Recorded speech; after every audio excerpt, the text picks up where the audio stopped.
Welcome to the Emerging Pearl Show. I am Elisa Bonet, your host and creator of this program, which was designed to support and inspire women to embrace a life defined by love, passion, healing, and serenity. However, our journey toward the life we long for can often be fraught with very painful and frightening obstacles. I brought in two very special guests today who will be sharing their expertise on domestic abuse and trauma. We will explore what constitutes abuse and its detrimental effects. We will also discuss why women often remain in these risky relationships, plus share valuable resources that are available to you. Joining me today is psychologist Dr. Raquel Muller with Joyful Imperfection Counseling, who specializes in empowering women through simple but effective cognitive behavioral skills. And Kasey Gloer. She is an author, poet, and speaker who lived a secret life of extreme physical and emotional abuse. Kasey has now emerged after 35 years to share her inspiring story to help women in similar situations. Welcome, ladies. Thank you. So I know this is a very important topic. It's also a very sensitive one. But Dr. Muller, can you tell us what constitutes emotional and mental abuse? We're pretty clear on what physical abuse entails, but what about the others? Yeah, there's a lot of ways in which somebody could be emotionally or mentally abused. This might include things, for example, like put-downs, insults, blaming, belittling one's partner, especially in public. Some people use intimidation, punishment, silent treatment. Oftentimes the abuser will restrict the other person's access to friends and family, may restrict their access to money. There's also gaslighting, which is basically making the other person feel like they're crazy and like their thoughts and feelings are not valid, that no one will believe them, etc. So these are all some examples of what that might look like. Well, so everything you've just mentioned hits home for me because that was something I experienced from a very early age. I remember one of my first memories was of my father putting a gun to my head and holding me and my mom hostage. And I was about maybe 4 years old. Wow. And that was not the last time, but I remember that was the very first time. And then my childhood and into my young adulthood was everything you just described, where he would take my mom's purse, her credit cards, her checking. We'd have no access to money. There was constant belittling, intimidation. It was not a very good place to grow up. It was very traumatic and caused a lot of damage. And I know that sometimes women can feel that they've done something to deserve it. It was their fault. Or maybe it's not as bad as it seems. When women are going through these situations, I always wanted to find out and understand why my mother remained in that relationship when she had every reason, every logical reason to escape and to get out. Yeah, well, thank you for sharing that very personal story. I think it is so important to talk about this, and it's such an important topic. And it's also very important for us to not judge people when they stay or when they leave the relationship, but then they go back. I think some of what plays into that is sometimes people feel like they deserve that abuse, especially if somebody's been abused as a child. Being in a domestic abuse type of situation would be sort of familiar to them. And familiar is usually comforting, even when that familiar experience is as awful as abuse can be, right? There is a lot of, actually I'll share something with you that a client said to me, and she said she realized hope is one of the things that actually kept her in that relationship, meaning hope that her partner would change, hope that things would be different, especially when he was saying, I'm so sorry, I'm never doing this again, I'm going to change. And there's that hope, right? Hope for a happy family, hope that things can be different. And so unfortunately that can also keep people stuck. And ironically, hopelessness is another side of that coin that can keep people stuck, meaning experiencing the sense that there is no escape, that there's nothing that I can do to get out of this situation. I will always be here in this situation, or I don't deserve any better. So I think this is often, these are things that happen. Sometimes also there's a lot of dependency of the person who's being abused on their abuser financially.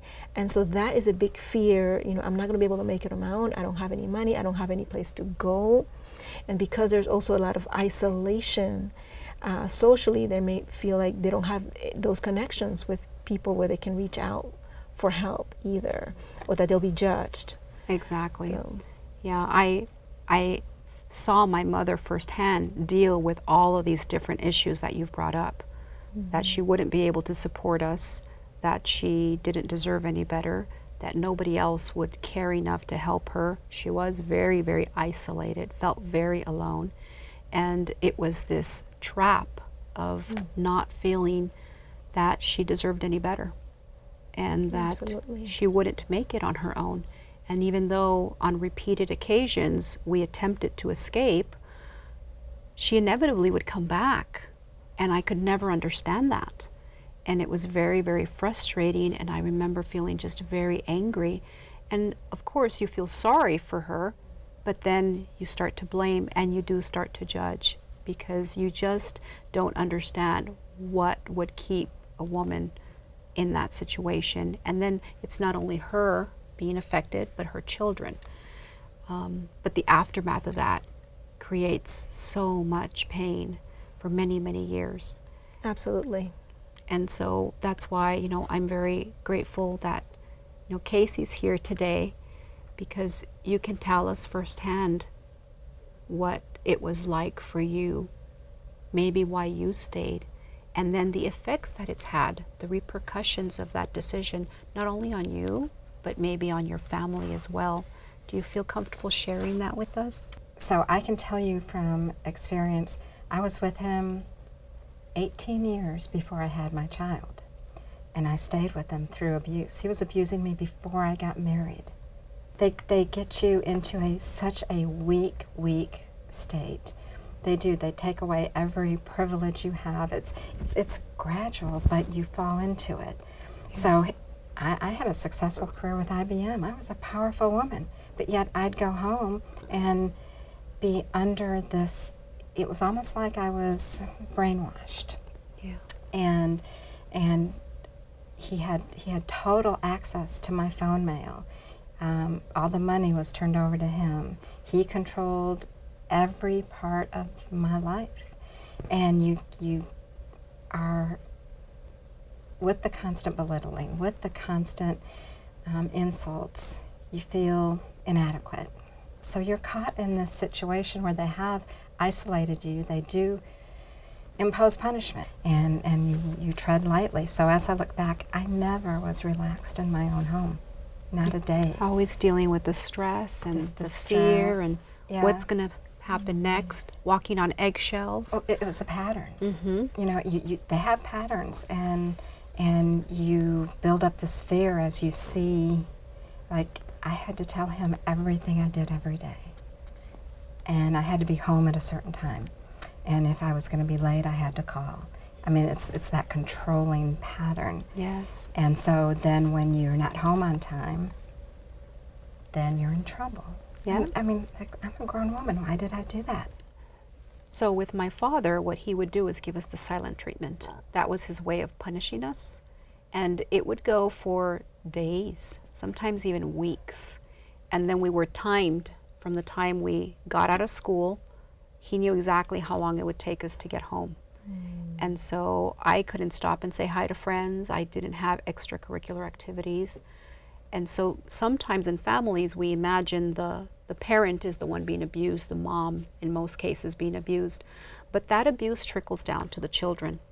And we were definitely an object of his wrath. And there was this constant fear where I'd rather be in school, even if I had the flu, I'd rather be in school than be home. And then going home after school, I'd get the knot in my stomach, and I'd feel nauseous, and my hands would get cold and clammy.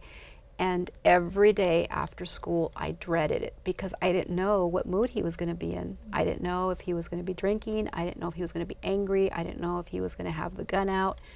And so just living in that constant heightened state of alert, it is devastating. And so what I want to talk about very briefly is what are some of the manifestations from that abuse when you are dealing with some of your patients that have experienced domestic abuse? What are some of the symptoms that they display coming out of those relationships? Right, that's a great question. Something that's very common with people who have suffered through trauma, including domestic abuse, would be depression, any number of anxiety disorders, for sure post-traumatic stress disorder, very, very common for people to go there. And post-traumatic stress disorder is characterized by sort of reliving the experience, having nightmares about it, being very hypervigilant, right? It's that those experiences transfer to all other situations where the person might be constantly on alert because they're always anticipating danger, because the nervous system is keyed up, and from years and sometimes of experiencing that abuse.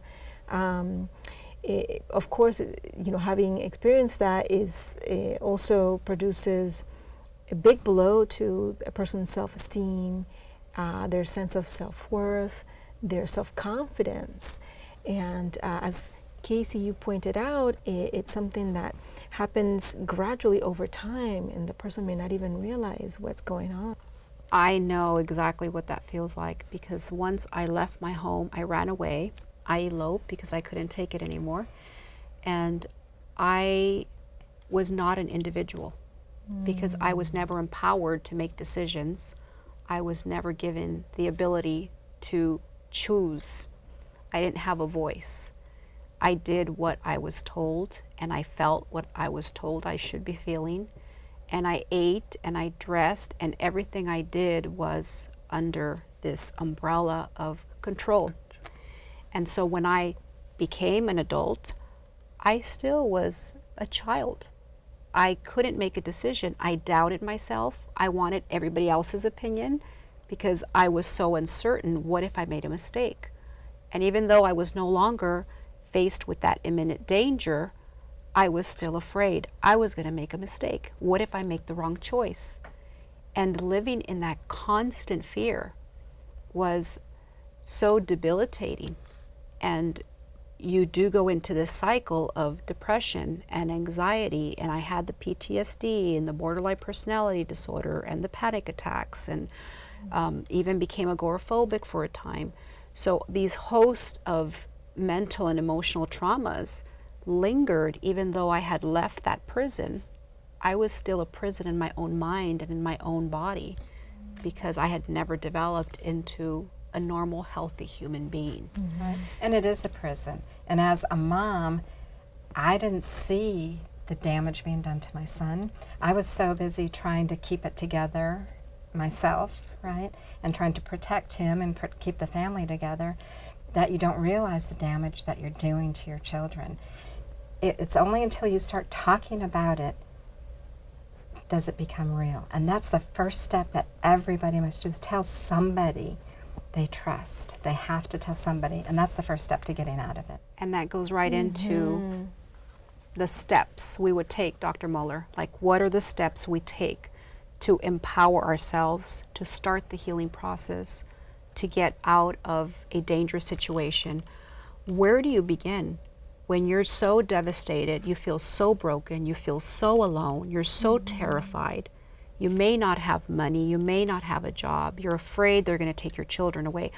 All of these insurmountable odds. How do you begin to take those steps to save yourself, to save your family? Right. Well, I think one of the very first steps would be learning about what mental and emotional abuse looks like. I think a lot of times people think of domestic violence or think of the label abuse, and they think, well, that's not me. I'm not getting beat up. That's not me. But I think it's important to recognize the signs that we talked about earlier, those red flags that Kasey has also very eloquently spoken to, and so important, Kasey, like you said, to share the information with somebody that you trust, because there is that isolation piece, and there's that shame that goes along with it. And what we know about shame is that when it's there and you don't talk about the thing that you feel ashamed about, it just grows and grows. And so the best thing to get rid of shame is to talk about what it is that's going on, to bring it to light.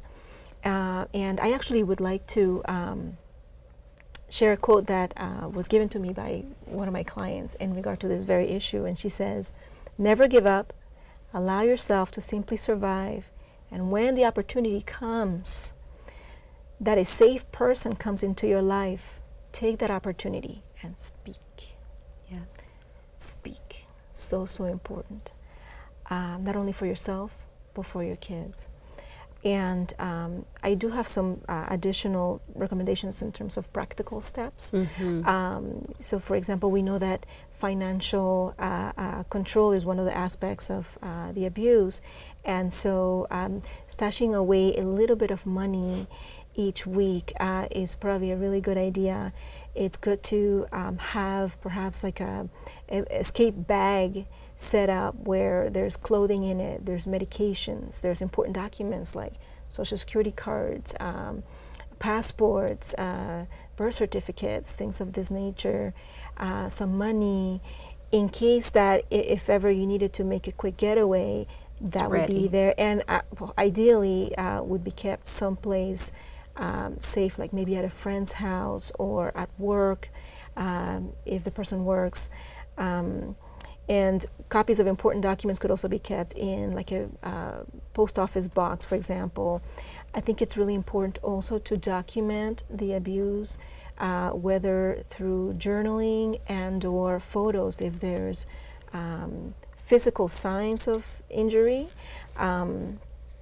To take photos, but of course you don't want to keep those photos on the phone where the person could get access to that. Right. But rather put them in a, print them out and put them in a safe place like a PO box or with a trusted friend or somebody like that.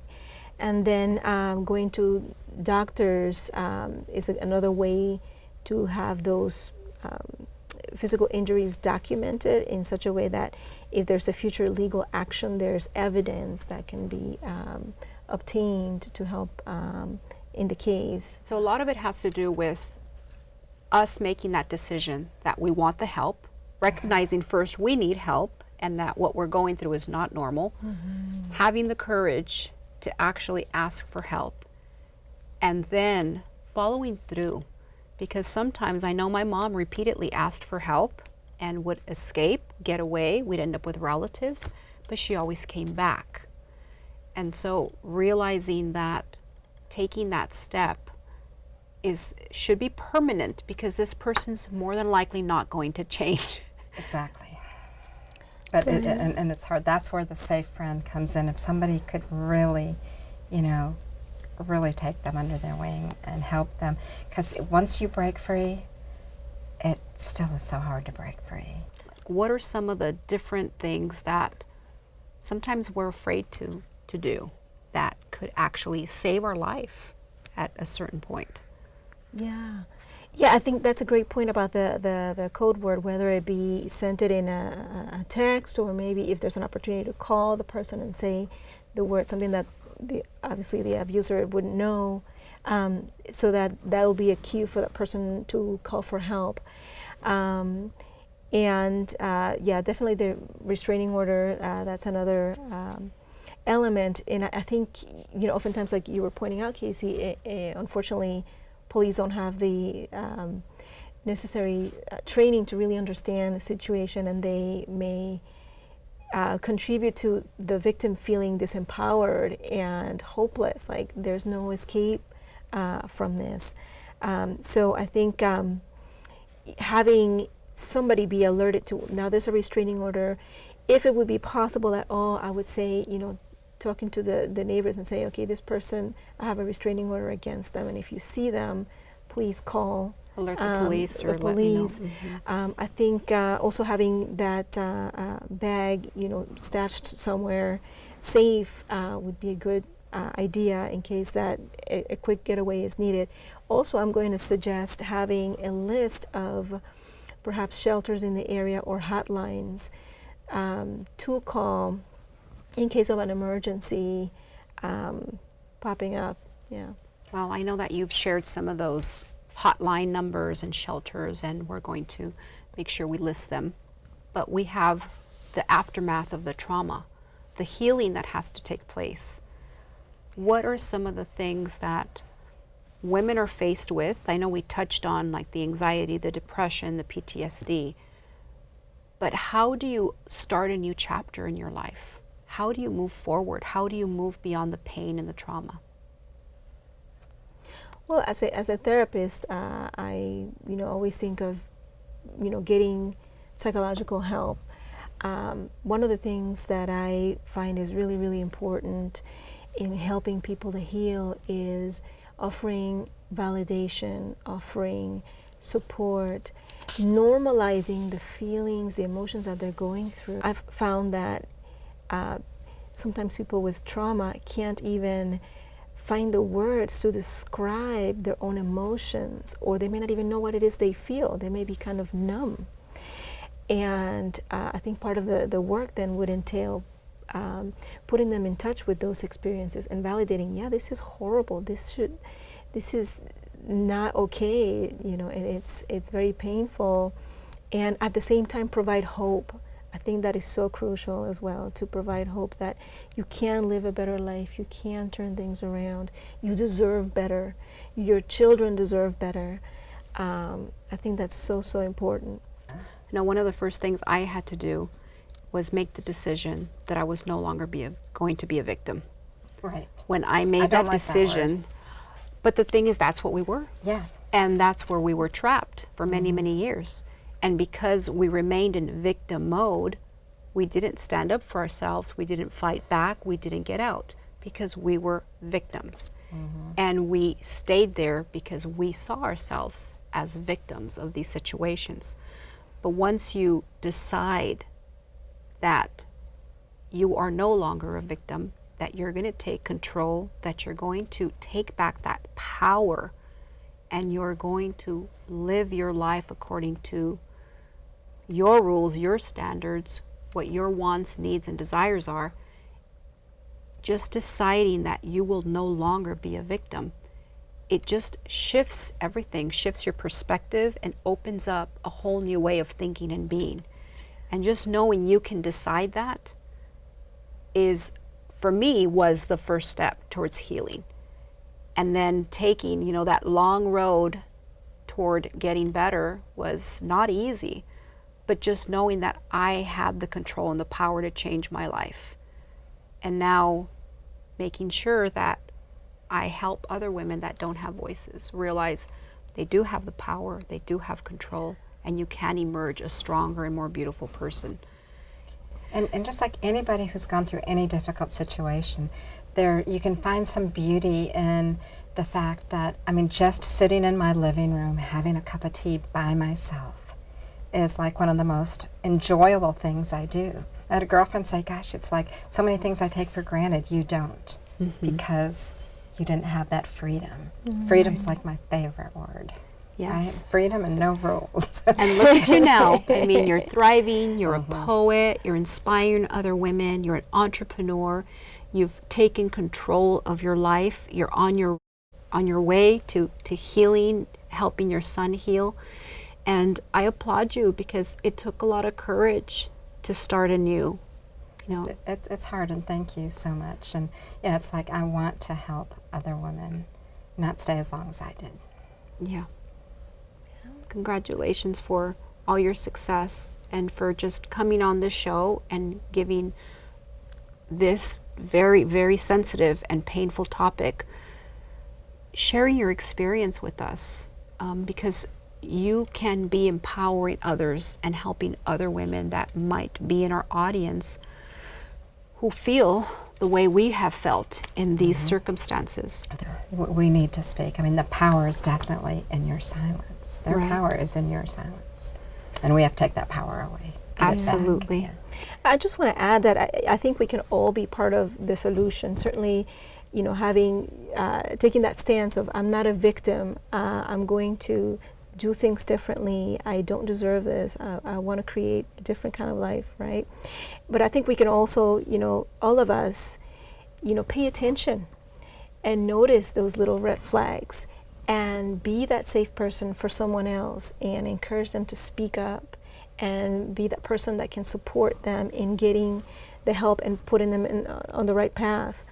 And I do have another quote that I'd like to share with you from a client in regard to this, and she says, for others who may not know of abuse, do not turn away. Be that safe person. You will probably save a life. No more, it's not my problem.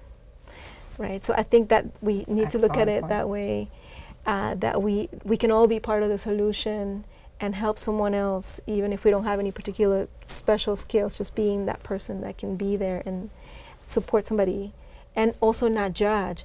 I think that's really, really important, not judging and recognizing that it could be men as well as women who could be in these situations. I want to just thank you so much for sharing this time with our audience and making this topic, which can often be a taboo subject, right? But making yourselves available to open up and share your background with our audience. Well, thank you for inviting us. Thank you so much. It's been an honor for me to be a part of this and to have this conversation. And if through this we can help save somebody's life, Exactly. that makes my heart sing. Yes, definitely. Thank you so much for tuning in for this very important topic. Remember, you have a choice, and there is help. Please do not allow fear, uncertainty, and false hope to keep you or your children in a dangerous situation that may have traumatic, lifelong repercussions. You and your children deserve to be safe, respected, and loved. It's time to discover and reveal your inner pearl and leave the irritants of your life behind. If you are faced with any type of domestic violence, please reach out and get help.